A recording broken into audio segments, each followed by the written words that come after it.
ہائے ہائے ہائے ہائے، بہت لمبا حساب کتاب لکھا ہے. دیکھو، باغی بن کے شادی کرو، باغی بن کے نکاح کرو، کر کے بتاؤ سوسائٹی کی ایسی کی تیسی. اگر سورس آف انکم نہیں ہے تو اس نیت سے کمانا شروع کرو کہ شادی کروں گا، اللہ مدد کرے گا آپ. اور کسی چیز میں آر محسوس نہ کرو. ٹماٹر کی ریڈی لگانی ہو ریڈی لگا لو، اللہ دیکھنا کیسی برکت دے گا. آپ کا ایک وقت پہ ٹماٹروں کا بزنس ہوگا، سمجھ رہے ہو. اور رکشا چلانا ہے، رکشا چلاؤ، نکاح کو فوکس کرو. نکاح کرنے والوں کے ساتھ اللہ نے مدد کا وعدہ کیا. میں نے سرسری طور پہ خط پڑھ لیا، لیکن میں یہ پڑھنے کے قابل نہیں ہے جو انہوں نے حالات لکھے ہیں نا، سنانے کے قابل نہیں ہے لوگوں کو. تو اس لیے آپ نکاح کو فوکس کرو، اللہ کی مدد انشاءاللہ آپ کے ساتھ ہوگی. ماں باپ سے پوچھ کے جو شادی کرتا ہے بہت بڑا بے وقوف ہے، اس کو بے وقوفی کا ایوارڈ ملنا چاہیے. میں آپ کے سامنے ماں باپ کے کتنے حقوق بیان کرتا ہوں کہ نہیں کرتا. مجھے نہیں یاد پڑتا کبھی مجھے والدین کا تذکرہ اور میں نے اپنے رونے کو ضبط نہ کیا ہو.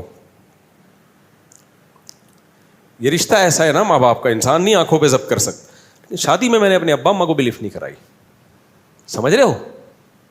جب ہم نے شادی کی ہماری اماں تھوڑی خوش تھی دوسری شادی پہ کہ بیٹا ماشاء اللہ ماشاء اللہ. کون خوش ہوتا ہے، رشتہ ہی نہیں مل رہا تھا. جہاں جاتے لڑکی والے کہتے اماں کو تو لے کر آؤ، ہم کہتے اماں ہی تو سب سے بڑی رکاوٹ ہے. تو ہم نے اپنی اماں کے ٹوٹی پھوٹی کوشش کی قدموں میں جنت تلاش کریں. میں نہیں کہہ رہا ہم نے بہت کوئی خدمت کی ہے، تو ٹوٹی پھوٹی کوشش کی کہ ہم اماں ہم سے راضی ہی جائیں. الحمدللہ راضی ہی گئی ہیں دنیا سے. لیکن بھائی اللہ پہلے ہے. تو اللہ میاں نے کہا ہے کہ جو ہے نا یہ ماں باپ تمہیں آخرت میں عذاب سے نہیں بچا. نکاح ہم اللہ کا حکم سمجھ کے کرتے ہیں، امی کے کہنے پہ بولو نہیں کرتے، کلچر کے کہنے پہ تھوڑی کرتے ہیں. تو شادی ایسی کی تیسے میں نے کر لی. اماں بہت غصے ہوتی تھی، میں اماں کے پاؤں پکڑنے جاتا تھا، وہ رشتہ ہی نہیں دے رہا تھا نا. کوئی مسئلہ یہ تھا کریں کیسے، خالی نظریے لے کے گھوم رہا تھا میں. ٹھیک ہے، لوگ سن سن کے کان پک گئے تھے، یار مفتی صاحب دوسری شادی ہر وقت تو کر لو نا. ابے میں نے کہا وہ رشتہ ہی نہیں دے رہا تو کہاں سے کریں. کیوں نہیں دے رہا بھائی؟ کہیں طلاق یافتہ بیوہ کہیں بات چلاؤ، بولتے اپنی اماں کو تو بھیجو. اماں جانے کے لیے ایگری نہیں ہے. اب بیوی کو تھوڑی لے کے جائیں گے دوسری شادی کے لیے، وہ تو ویسے ہی ایگری نہیں ہوتی. لے کے کس کو جائیں، کوئی جا ہی نہیں رہا. تو بہرحال پھر میرے بڑے بھائی کو ہم نے غیرت ویرت دلائی تھوڑی سی. بڑے بھائی کو نا، ان کو اس وقت تو تھوڑی سی غیرت آئی. جب شادی کے بعد مسائل آئے ہیں نا تو وہی انہوں نے بھی میرے اوپر نزلہ گرایا، یار اس نے مروایا، مجھے بھی اس نے مروا دیا. ان کو نہیں پتا تھا اتنا سخت ریئیکشن ہوگا کہ میں بھی پھنسوں گا اس میں. تو اور این میرے دو بھائی آخر میں ایگری ہو گئے تھے، چلو ٹھیک ہے کر لے یار.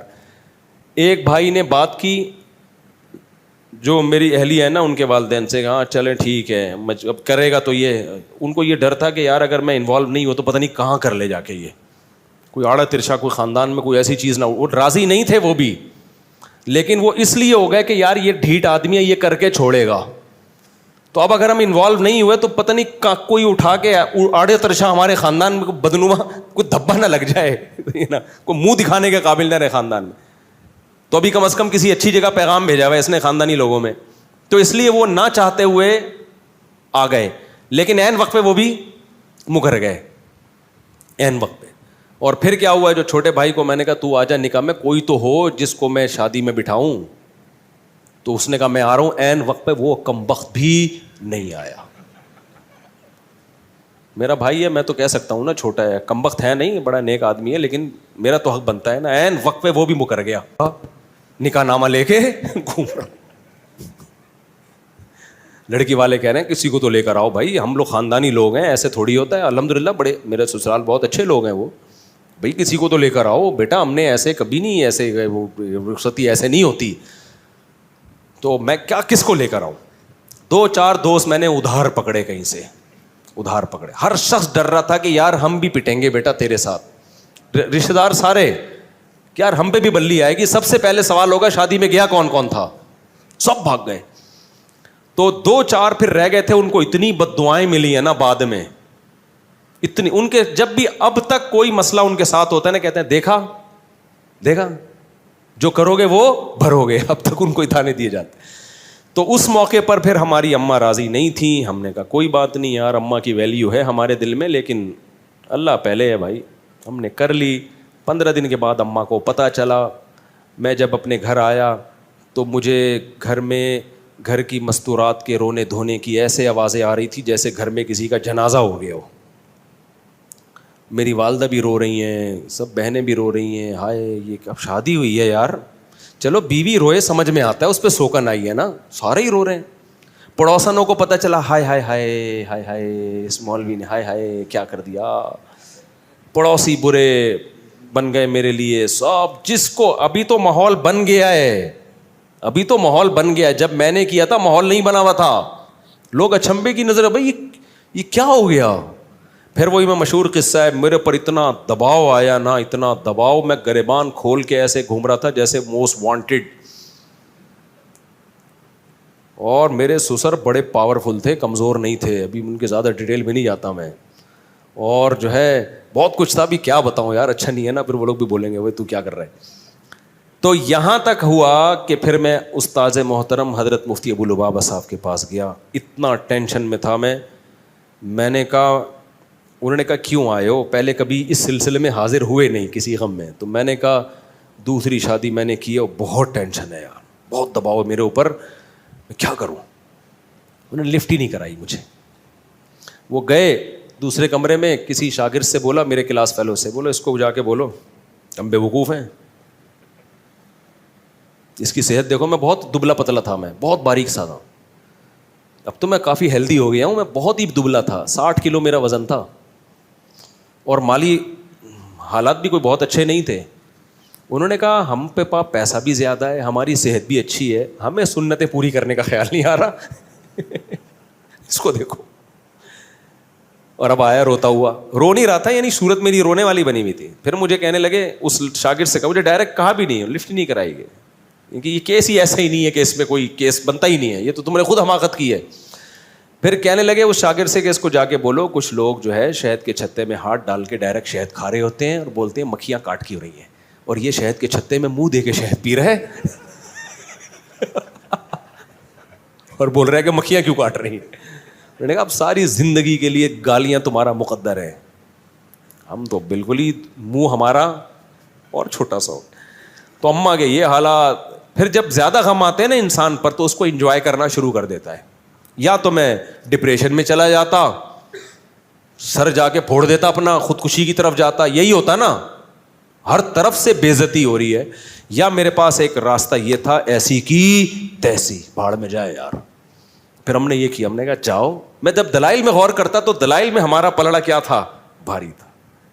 پھر ہم نے گریبان جان کر کھولا, پہلے تو ٹینشن میں کھولا ہوا تھا نا, ہم نے کہا ہم شریف آدمی ہیں ہی نہیں. لوگ کہتے تھے نا تم مولوی ہو کے, شریف آدمی ہو کے, اللہ کا شکر ہے ہماری عزت تھی, عزت دار گھرانے سے ہو کے شریف آدمی ہو کے. میں نے کہا کس نے کہا میں شریف ہوں, میں تو بدماش آدمی ہوں. تو تم تو دھوکے باز ہو. ہم نے کہا ہم ہیں دھوکے باز. تو اتنے خطابات ملے نا, اس سے میرا حوصلہ ایسا بلند ہوا نا, میں نے کہا تیسری بھی کروں گا, کسی کے باپ میں روکنے کی طاقت ہے تو روک کے دکھائے, ایسی کی تیسی. پھر جو میں پھڈے باز بنا ہوں نا, میں نے کہا یار اب ہمارے بڑوں نے بتا دیا تھا بیٹا زندگی گئی ہے پھڈوں میں, میں نے کہا ابھی نہیں, پھڈوں کو انجوائے کرنا ہے, ٹھیک ہے نا. یہ ہوا. تبھی تو میں کہتا ہوں دوسری شادی انتہائی ڈھیٹ قسم کے لوگوں کا کام ہے, یہ بغیرتوں کا, یعنی بہت ڈھیٹ قسم کے لوگوں کا کام ہے, سمجھ رہے ہو. اس میں بہت کچھ سننا پڑتا ہے, پھر برداشت کرو. پھر میرے اوپر دباؤ آیا, طلاق دو, اس کو دو یا اس کو دو, بہت دباؤ آیا میرے اوپر, دوسری کو چھوڑ دو. میں نے کہا میرے نا قتل کر دو, قتلے بنا کے بوری میں بند کر کے گدھوں کو کھلا دو, طلاق نہیں دوں گا میں. آج بڑے بے غیرت ہوتے ہیں, بے غیرت لوگ. دوسری شادی کی, عورت سے فائدہ اٹھایا, اور تھوڑے دنوں میں اس کو طلاق دے دی کہ جی میری پہلی بیوی کا دباؤ بہت تھا, میں مجبور تھا. ابے تو بے شرم آدمی, جب تیرے میں دم نہیں تھا تو نے کیا کیوں ہے؟ یہ بہت کیسز آ چکے ہیں. تبھی میں دوسری شادی والوں کو فوراً اپریشیٹ نہیں کرتا. جب کوئی آگے بتاتا ہے نا دوسری کی ہے میں نے, ابھی کی ہے, ابھی آگے پتہ چلے گا, فوراً چھوڑ دیتے ہیں. ذرا سا دباؤ آتا ہے, میں تعریفیں نہیں کرتا بھائی اپنی, لیکن موٹیویشن کے لیے بتانا پڑتا ہے. ہم نے جب کی ہے, ہم پر جو دباؤ آیا ہے نا آپ سوچ نہیں سکتے, بہت دباؤ آیا ہے. تو میں نے کہا کہ مجھے, یہ میرے الفاظ ہیں, آپ بھی سیکھ لو. میں نے کہا مجھے قتل کرو, چاپڑ لے کے بوٹیاں بنا کے کوؤں کو کھلا دو, یہ ہو سکتا ہے, طلاق نہیں ہوگی. اب غلط کیا, صحیح کیا, کر لیا, بس. سب کہہ رہے تھے غلط کیا, میں کہہ رہا تو چلو اس پہ مشورہ کریں گے, غلط کیا کہ صحیح کیا ہے, کر لیا. اب یہ ریورس نہیں ہوگا, یہ عمل, سمجھ رہے ہو, اب یہ عمل ریورس نہیں ہوگا. تو ایسے دھماکے کرنے ہیں تو کرو بھائی, ورنہ جیسے تمیز سے بیٹھے ہوئے ہو نا ایسے زندگی گزارو. لیکن خدا کی قسم اس ٹینشن کا اپنا مزہ ہے یار.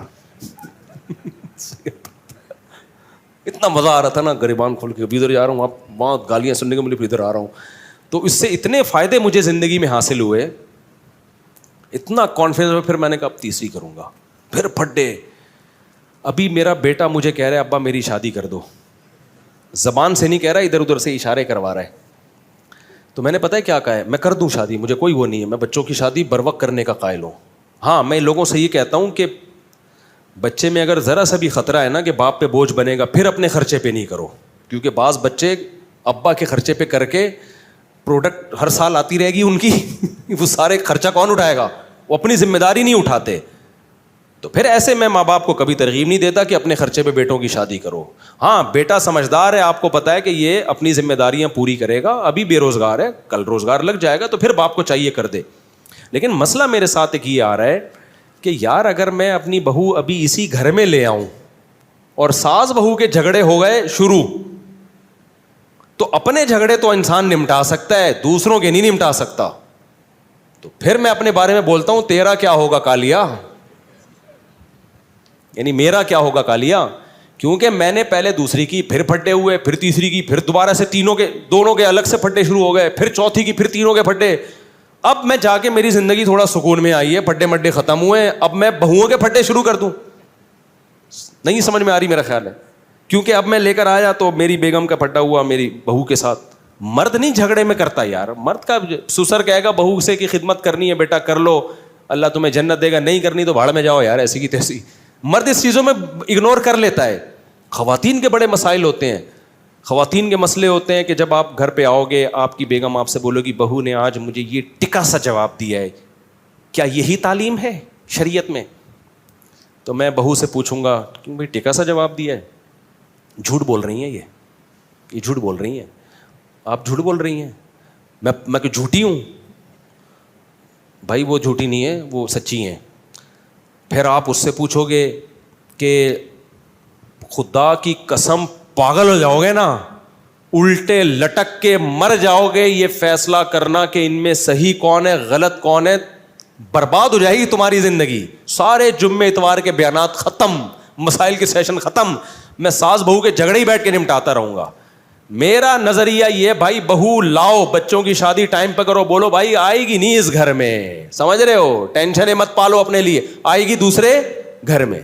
اپنے بیٹوں سے جا کے ادھر ہی جا کے مل لیا کرو, بہو سے بھی عزت دے دے گی, ٹھیک ہے بیزتی کا خطرہ ہوا تو بیزتی سے پہلے نکل آؤ. کیا خیال ہے؟ آج کل کی بہویں مارکیٹ میں کہاں سدھری بھی آ رہی ہیں یار. میں جانتا ہوں جوائنٹ فیملیوں میں عزت دار لوگ بڑے تمیز سے رہ رہے ہیں, ہمارے اپنے ریلیٹیو ہیں, ساری بہویں اکٹھی بڑی لائف کو انجوائے کر رہے ہیں وہ لوگ, لیکن ہر جگہ ایسے نہیں ہوتا. اب ہم جب لائیں گے ہمیں کیا پتہ ہے اگلا نکلے گا کیا, اچھے نکل آئے تو بہت اچھی بات ہے, نہیں تو بھائی ہماری تو زندگی برباد ہو جائے گی یار. تو میں جوائنٹ فیملی کا اس زمانے میں قائل نہیں ہوں. الگ الگ صاحب, بچوں سے بھی میں نے بولا ہے, ابھی ایک بچہ نے زیادہ اشارے بھیجے نا, میں نے کہا بیٹا گھر ارینج کر لے, شادی میرے خرچے پہ ہوگی تیری, یہاں نہیں آئے گی. اب آپ کہہ سکتے ہو مجھ سے آپ گھر بھی بچے کے لیے آپ ارینج کر لیں, اور میرے ماشاء اللہ 8 بیٹے ہیں, تو اگر میں 13 گھر میں چلاؤں گا تو IMF سے مجھے قرضہ دلا دو بھائی.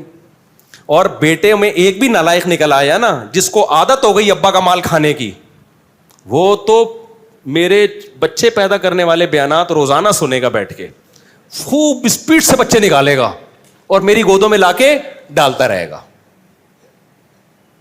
سمجھ رہے ہو؟ پھر بھی مجھے قبول ہے یار, ہمارا ظرف بہت بڑا ہے الحمدللہ, لیکن بگڑ جائے گا.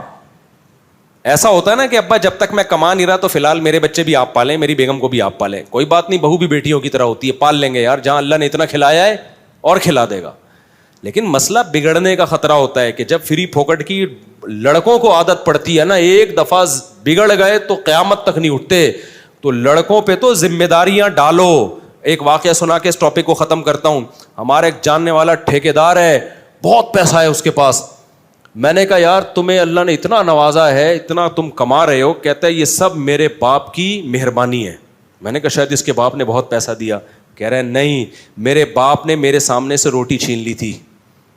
کہہ رہا میں ہڈ حرام تھا ونس اپون اے ٹائم, باپ کے ٹکڑوں میں پلتا تھا, گھر آ کے کھاتا رہتا تھا, اور جا کے لڑکوں میں بیٹھ کے سٹے. کہہ رہا میرا باپ سمجھاتا رہتا تھا بیٹا کچھ کر, بیٹا میں کرتا نہیں تھا. ایک دن باپ نے میرے سامنے سے کھانا ہٹا لیا, بولا آج کے بعد تو اپنے خرچے پہ کھائے گا. کہہ رہا اس وقت تو مجھے بڑی بے عزتی, لیکن باپ نے میری خیر خواہی میں کیا, سمجھ رہے ہو, مجھے اپنے پاؤں پہ کھڑا کرنے کے لیے. کہتے ہیں نا مجھے چلنا سکھانے کو سہارا چھین لیتا ہے. بچوں سے بعض دفعہ سہارا چھینا جاتا ہے تاکہ اپنے پاؤں پہ چلنا سیکھیں. بچہ سمجھتا ہے میرا باپ ظالم ہے, مجھ سے بیساکھی چھین رہا ہے. بھائی ڈاکٹر یا باپ بیساکھی آپ سے اس لیے نہیں چھین رہا کہ آپ کو وہ گرانا چاہتا ہے, وہ آپ کو اپنے پاؤں پہ کھڑا کرنا چاہتا ہے.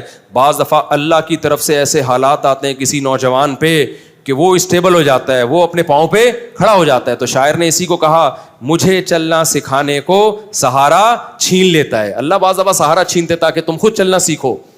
کہہ رہے ہیں میرے باپ نے میرے سامنے سے کھانے کی پلیٹ ہٹا لی اور کہا اب تو اپنے خرچے پہ کھائے گا. کہہ رہا اس وقت تو مجھے بڑی بے عزتی محسوس ہوئی, لیکن جب ہوش آیا تو میں سمجھ گیا. اس کے بعد میں نے کمانا شروع کیا, محنت کی, اور آج کروڑوں میں کھیل رہا ہے وہ آدمی. تو ڈر یہ بعض دفعہ ہوتا ہے کہ آپ اپنے بچوں کی اپنے خرچے پہ کرانا شروع کر دو, پتہ چلا وہ کیا بن گئے, اپاہج. تو کراؤ ضرور. لوگ مجھے کہتے ہیں مفتی صاحب کبھی آپ بیان کرتے ہو اپنے خرچے پہ بیٹوں کی شادی کرا دیا کرو, کبھی آپ کا بیان آ رہا ہے نہیں کرایا کرو. بھائی یہ بچوں کی نوعیت پر ہے. جس بچے کے بارے میں آپ کو یہ خطرہ ہو کہ یہ اپاہج ہے, کر کچھ نہیں رہا ہے, یہ نالائق آدمی ہے, اس کی کبھی بھی مت کراؤ. کیونکہ اگر اس کی تم نے شادی کرا دی وہ اسپیڈ سے بچے نکالے گا دبا کے, اور تمہاری گود میں لا کے ڈالتا رہے گا, خرچہ ایک بھی نہیں اٹھائے گا, اور پھر اور پوستی ہو جائے گا وہ. لیکن اگر بچہ سمجھدار ہے, آپ سمجھتے ہو کہ جو کام اس کے ذمہ لگایا جاتا ہے وہ کر رہا ہے, پڑھائی کو فوکس کیا ہوا ہے اور محنت کر رہا ہے, اس کی اپنے خرچے پہ کرایا کرو.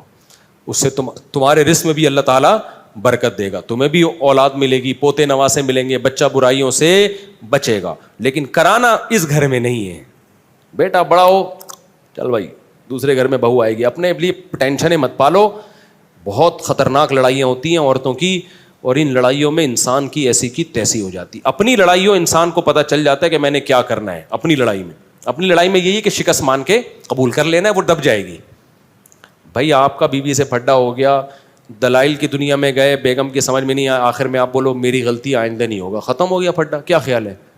بہو کو یہ سمجھانا نا کہ تم بول تمہاری غلطی ہے, یہ نہیں. اور اس سے بعض دفعہ ساس ظالم ہوتی ہے, وہ اور جری ہو جاتی ہے. تو اپنی غلطی میں تو یہی ہے کہ آپ سوری کر لو گے یا جھک جاؤ گے, بولو گے ٹھیک ہے جی, مٹی پاؤ گے. تو لیکن خواتین کے میں ایسا نہیں ہوتا. وہ کہتی ہیں جس کی غلطی ہے اس کو سزا ملنی چاہیے, اور کون غلطی مانتا ہے اس زمانے میں. وہ ایک آدمی کی شادی ہوئی, 100 سال ہو گئے, بڑا ہینڈسم اسمارٹ نکلا نا وہ. لوگوں نے پوچھا یار تم 100 سال میں بھی اتنے ہینڈسم, اور تمہاری بھابھی بھی, ہماری بھابھی بھی ماشاء اللہ بڑی ہینڈسم ہے, یہ ہوا کیا ہے؟ کہتے دیکھو میری جب شادی ہوئی تھی تو میرا بیوی سے ایگریمنٹ ہوا کہ جب بھی غلطی ہوگی نا تو جس کی غلطی ہوگی وہ سوری کرے گا, اور سوری بھی کرے گا, اور 500 قدم بھی, 500 نہیں یعنی 10 کلومیٹر بھی پیدل چلے گا وہ. تو کہہ رہے جب بھی ہماری لڑائی ہوتی ہے سوری بھی میں ہی کرتا ہوں, 15 کلومیٹر پیدل بھی میں ہی چلتا ہوں. اس چکر میں واکنگ کر کر کے میں دبلا رہا ہوں, اور میں 100 سال کا ہو گیا. تو اس نے کہا چلو جب بھی غلطی ہوتی ہے تو ہی مانتا ہے, اور 15 کلومیٹر بھی تو ہی چلتا ہے, تو بھابھی کیوں اتنی اسمارٹ ہیں؟ کہہ رہے وہ یہ دیکھنے کے لیے میرے پیچھے پیچھے چلتی ہیں کہ چل بھی رہا ہے کہ نہیں چل رہا ہے, وہ یہ دیکھنے کے لیے کہ چل